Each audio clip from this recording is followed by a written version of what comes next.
Bonjour à toutes et à tous, je suis Aurore Berger, ministre de l'égalité entre les femmes et les hommes et de la lutte contre les discriminations et je suis très heureuse de répondre du coup à distance à vos questions qui sont importantes sur la lutte contre les discriminations LGBT et la puissance du monde du sport évidemment pour combattre toutes ces formes de haine. Pourquoi ? Eh bien parce que les valeurs de solidarité, les valeurs de fraternité, elles sont évidemment au cœur de ce que le sport peut permettre et doit pouvoir permettre.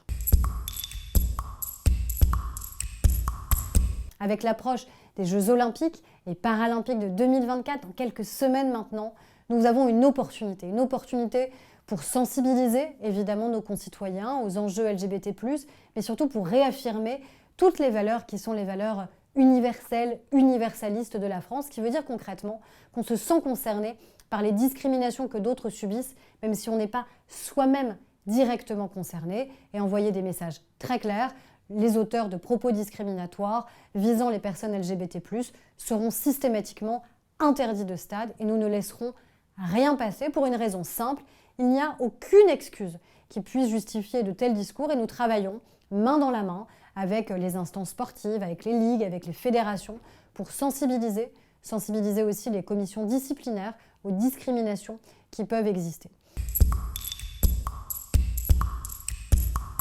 Alors, les efforts que nous avons entrepris aussi, c'est pour soutenir évidemment l'ensemble des sportifs et l'ensemble des sportives parce que chacun doit pouvoir trouver sa place tout simplement dans notre société et y compris dans le monde du sport.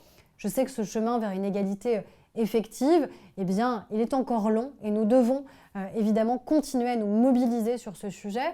Nous mobiliser sur ce sujet, c'est aussi donner la parole à des rôles modèles, à des sportifs qui peuvent inspirer, qui eux-mêmes luttent contre les discriminations quand ils ne les subissent pas directement ou qui, parce qu'ils les ont subies, sont malheureusement des porte-voix extrêmement importantes. Je pense en particulier à un footballeur bien connu, Wissem Belgacem, qui s'engage en permanence sur la lutte contre toutes les formes de discrimination, de racisme, d'antisémitisme ou LGBT+, parce qu'il faut évidemment poser les mots et contribuer à briser des tabous dans notre société. Je pense que les échanges que vous aurez d'ailleurs aujourd'hui, cette journée très importante du 17 mai pour combattre justement ce fléau de discrimination LGBT+, seront évidemment particulièrement enrichissants.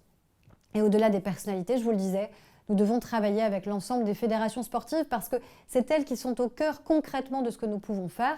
Certaines ont déjà pris des engagements forts en faveur d'un sport plus respectueux, plus égalitaire, où chacun finalement peut être soi-même, être il ou elle.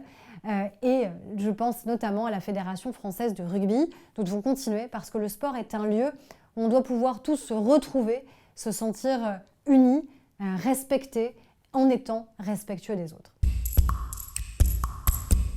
Alors si j'ai un message peut-être à vous passer en ce 17 mai, c'est un message tout simplement clair, un message d'espoir et aussi un message de fermeté. Vous dire que l'État n'accepte aucune forme de discrimination, quelle qu'elle soit, que ce soit sur l'identité, que ce soit sur l'orientation sexuelle, le sexe, la religion, la couleur de peau, l'origine sociale. Et c'est toutes ces discriminations qu'il faut évidemment combattre parce qu'elles font mal à ce qu'est notre pays, à ce qu'est notre République. Et face à ceux qui voudraient créer des discriminations envers les personnes LGBT, nous leur redisons que le sport, que l'école, que notre société, notre démocratie n'acceptera tout simplement aucune fracture et que partout, nous serons extrêmement vigilants parce que tout simplement, ça affaiblit nos valeurs républicaines. Je pense à la recrudescence d'actes antisémites depuis le 7 octobre. Je pense à la persistance du racisme et des discriminations liées à l'origine.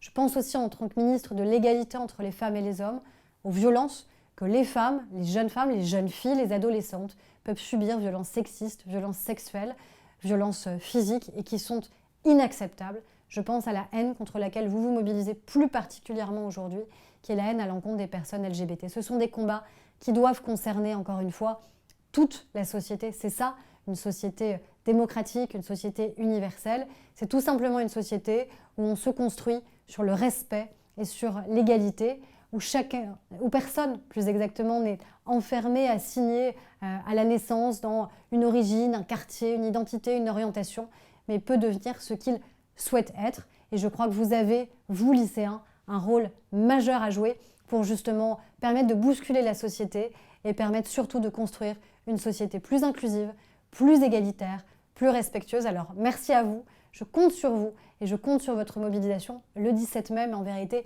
tous les jours de l'année pour garantir cette société respectueuse que nous devons ensemble continuer à bâtir. Je vous remercie.